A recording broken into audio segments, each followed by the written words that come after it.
in his book, voice a little bit. I was wondering when it came about when he wasn't so insecure about his voice. Good question. Yeah. Yeah, the insecurity was obviously in the beginning when he wouldn't even face the audience in that wonderful London Fog Club. Let's see. He was insecure making the first record, I'd say. I'd say Strange Days.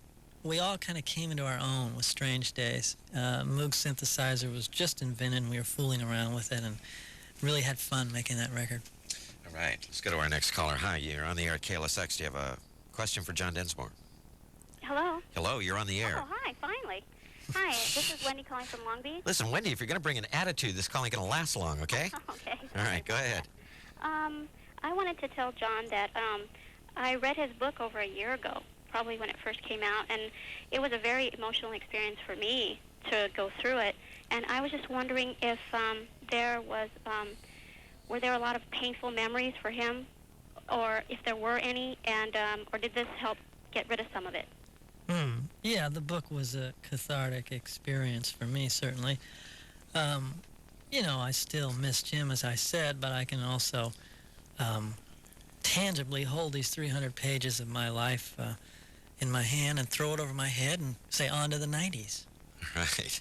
All right. Also, hello? Yes? I wanted to ask John also, has he ever seen that Doors imitation band, Wild Child? Was it Wild Child? I saw one of them at the Roxy. I had heard their tapes, which were pretty amazing. Seeing them live was amazing, too. It was weird. I mean... Yeah. Definitely. It's a compliment to a point. I mean, they're not going to find themselves doing that forever, but it was odd. I even stole some licks off this drummer who was copying me. I stole some back. Wow, he'll be happy to hear that. I met those guys once. They were all very nice and, man, very dedicated. And I worried about the same thing that you're saying is that, because they're quite good. And I thought, well, man, I hope they go on to find their own identity someday because they're that good. And they're not just, they're very serious about trying to be true to the spirit of the Doors. Interesting. Let's go on to thank you very much, Wendy, with the attitude. Hi, you're on the air with John Densmore. Am I up? Yep, you're up. All right. Hey, John, I heard that Pam Kerson's parents own the rights to Jim's poetry. I wonder how it came about and why you or Ray or Robbie don't own them. Well, let's see. When Jim died, the rights to his stuff went to Pam. Pam died, and they went to her parents. And then Jim's parents came around to her parents and said, and by the way, the Kersons politely and rightly gave them half, so both families share in half. It's nice to hear that happened without the obligatory lawsuit. Yeah, what is your name? This is Dennis. Would you like a copy of John's book I would love a copy. You got it, Dennis. You hold on and we'll get you all your information, okay? All right, thanks a lot. Okay, thanks for calling. Stick one more real quick. Hi, how you doing? You're on the air at KLSX. Hi, John, Jim, Frank Daly. I actually just had a couple things to say. One is, I was never in awe of a lot of things in my life, but the Doors are definitely one of them. They had a sound that was, that just wasn't out there and never been since. But my question was, what has, after Jim's death, whatever happened after the shock war, did you guys decide what you were going to do with your career? Well, we went on and made 2 albums. We had the sense to not try and replace Jim, thank God. So Ray and Robbie tried to sing.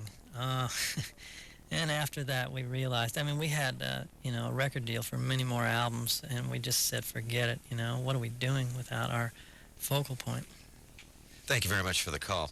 Let me ask you this question. I want to play this next song, which is something I've used over the years, because in what I do here or try to do on the air, I kind of look at it as playing completed pieces of music almost as notes, and I'm able to put together songs using completed songs, if that makes sense to you. Yeah. If I'm doing this next song I'm going to play, I've used many times in sets that would be called, I guess, that had some sort of social or political relevance to it.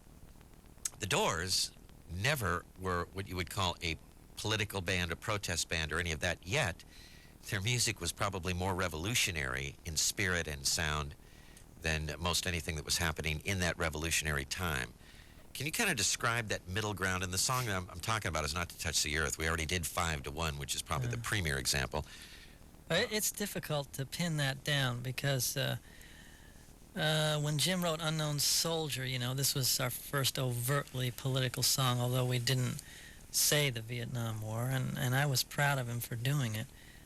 Maybe its universality of not naming a particular war, for example, gave it a more lasting impression.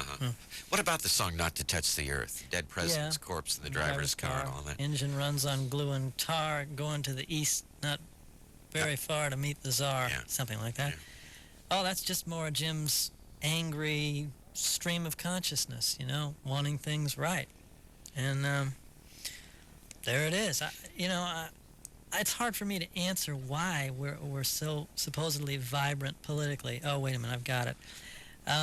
Possibly we were into the revolution of the mind, you know, get your interior together, and then maybe we can change the exterior. Although now the exterior is in such trouble. Guys like Don Henley and everybody else are out there doing it, and we got to do it. Clean it up. Clean it up. 97.1 KLSX. We're talking to John Densmore.